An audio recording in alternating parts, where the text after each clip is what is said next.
Mga kaganapan sa boxing, pag-uusapan natin Marlon The Nightmare Tapales, Janriel Cuadralas Casimero, Wonderboy Calames Martin at Miel Fajardo.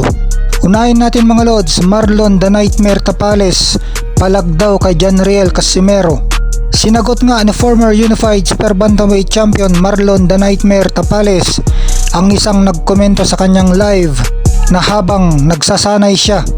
Tinanong kasi ng commenter kung kakasa siya kontra 3 Division World Champion Janriel Cuadralas Casimero, na mabilis sinagot ni Tapales na sige, ipromote mo, palag ako.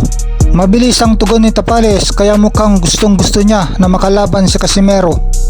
Dati na rin silang nagkagirian ni Casimero noon tungkol sa pagkatalo ni Marlon Tapales kay Naoya Inoue noon.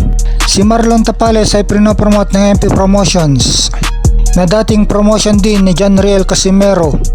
Gusto rin ng mga Pinoy fans ang labanan ni Marlon Tapales at Janriel Casimero. Kahit matagal nang walang talo si Casimero ay mas mataas pa rin sa ranking si Marlon Tapales.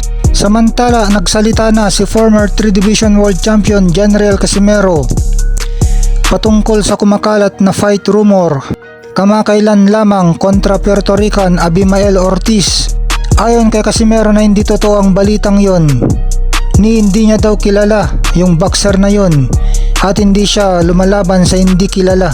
Ang target daw na baklasin ni Casimero ay si former Unified Super Bantamweight Champion Murodjon MJ Akhmadaliev, at isusunod ni Casimero si Japanese Monster 2 Division Undisputed Champion Naoya Inoue. Ito ang mga gustong kalabanin ni Casimero, mga sikat at kilala na mahusay. Si Murodjon MJ Akhmadaliev na number 1 sa WBA at ngayon mandatory challenger ni Naoya Inoue sa WBA belt, at ito ang top pound for pound number 2 Division na Undisputed Champion Naoya Inoue. Sana nga makuha ni Casimero ang mga laban na ito. Ito ang gusto natin na laban para kay Casimero. Samantala, brother coach na Casimero na si Jason nagpakita ng suporta sa Pinoy top prospect Calames Wonderboy Martin na WBO number 2. Pumunta pa ng Baguio si Jason at nagsuot ng traditional na kasuotan ng mga igorot. Si Calames Wonderboy Martin ay isang igorot.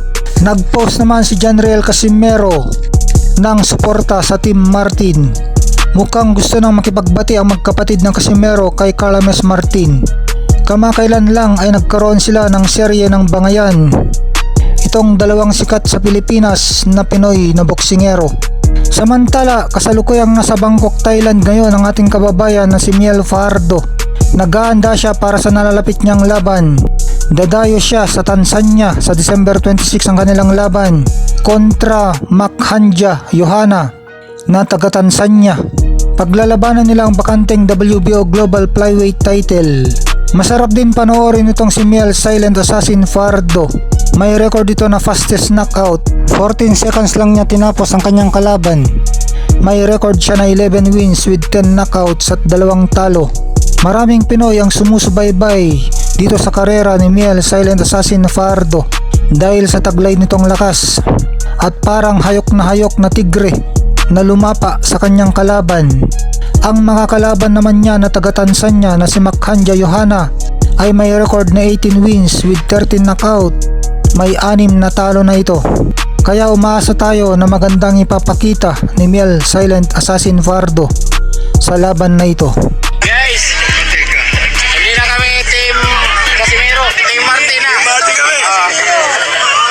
Team Martin, suporta para kay Martin. Isang bayan para kay Martin. Isang bayan para kay Martin. Si Bugoy, Bugoy Joseph, Martin na yan.